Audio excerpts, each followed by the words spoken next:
رب إني لما أنزلت إلي من خير فقير. بسم اللہ الرحمن الرحیم۔ امید ہے کہ آپ سب لوگ اللہ سبحانہ تعالیٰ کی رحمت کے ساتھ ایمان اور صحت کی بہترین حالت میں ہوں گے۔ اللہ سبحانہ تعالیٰ سے دعا ہے کہ آپ سب کو ہمیشہ اپنی حفاظت میں خیر و عافیت اور عزت کے ساتھ رکھے، آمین یا رب العالمین۔ قرآن پاک کی ایک بہت خوبصورت دعا ہے جو کہ حضرت موسیٰ کی دعا ہے۔ آج اس دعا کی خوبصورتی کو کھولتے ہیں۔ ربی انی لما انزلت الیہ من خیر فقیر۔ یہ دعا حضرت موسیٰ علیہ السلام کی دعا ہے، انہی کی دعا کہلاتی ہے جو انہوں نے ایک درخت کے سائے میں بیٹھ کر مانگی تھی، اور وہاں بہت زیادہ گرمی تھی۔ آپ مدین کے میدان میں اکیلے تھے، آپ کا کوئی ساتھی نہیں تھا، نہ پاس کھانے پینے کو کوئی چیز تھی اور نہ ہی رہنے کو گھر تھا۔ نہ یہ معلوم تھا کہ اگر سفر جاری رکھا تو کہاں تک، مگر یاد رکھیں دعاؤں سے قبل اگر فطرتاً کوئی نیکی کر لی جائے تو دعا کی قبولیت میں آسانی رہتی ہے۔ تھوڑی دیر قبل 2 لڑکیاں وہاں آئی تھیں، دونوں کے پاس بکریاں تھیں۔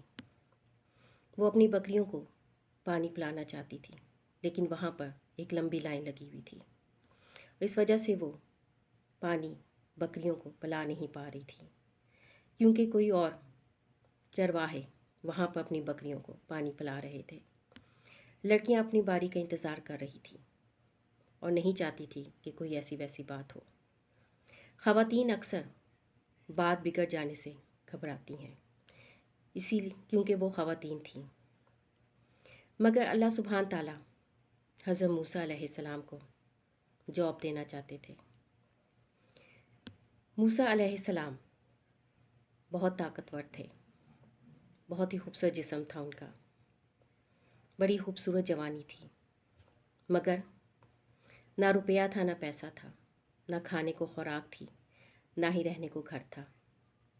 جب آپ نے ان 2 لڑکیوں کو دیکھا اور ان کی بکریوں کو پیاسا دیکھا تو ان بکریوں کو پانی پلا دیا اور درخت کے نیچے آ کر بیٹھ گئے۔ کہنے لگے، دعا پڑھی جو کہ قرآن پاک کا حصہ ہے، ربی انی لما انزلت الیہ من خیر فقیر۔ کہنے لگے، اے اللہ جو تیری مرضی ہو وہ عطا کر دے۔ رب سے رب کی مرضی مانگ لو تو وہ فقیری عطا کر دیتا ہے۔ اللہ جب اپنی مرضی سے کچھ دیتا ہے تو ہمیشہ اپنا آپ دیتا ہے۔ اللہ کی نظر میں دینے والے کے لیے، دینے کے لیے اس سے بہتر کوئی چیز ہے ہی نہیں۔ اس کی ذات کے علاوہ اور کیا چیز بہترین ہو سکتی ہے۔ وہ لڑکیاں واپس گئی اور پھر واپس آئیں اور کہنے لگی، میرا باپ تجھے بلاتا ہے۔ یہ قرآن پاک کی آیت ہے۔ وہ شرماتی ہوئی آئی۔ جو شرماتی ہوئی آئے وہ سوچتی ہوئی آتی ہے، اور جو سوچتی ہوئی آئے وہ شرما جاتی ہے۔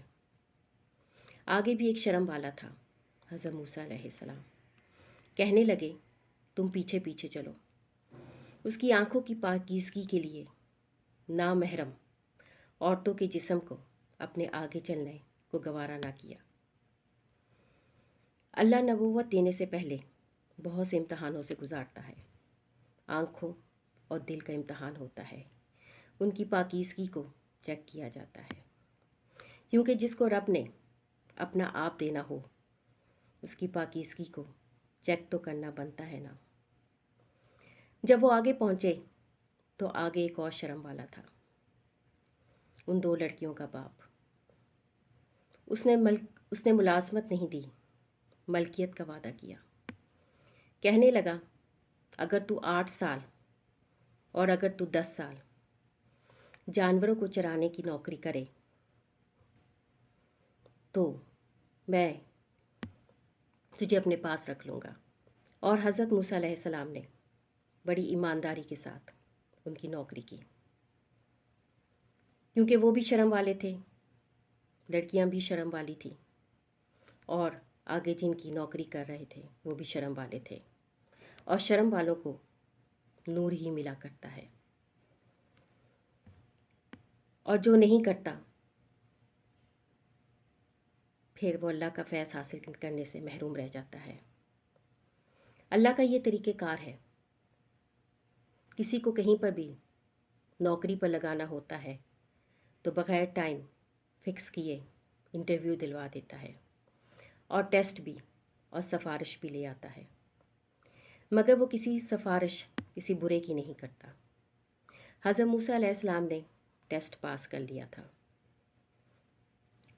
یعنی بغیر معاوضے کے بکریوں کو پانی پلا دیا تھا، یہ ان کی عادت تھی، اور پھر وہاں بیٹھ کر اپنے لیے دعا بھی کی، اللہ سے مانگا، لڑکیوں سے معاوضہ نہیں مانگا، اور دینے والا تو دینے پہ آئے تو کیا کچھ دے دے۔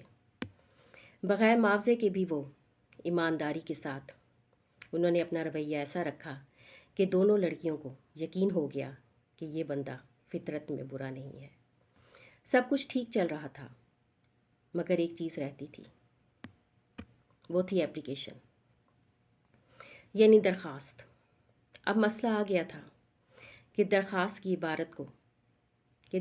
عبارت کیا ہوگی، کیونکہ اس عبارت کو آگے چل کر ہم جیسوں کے لیے عبادت بننا تھا۔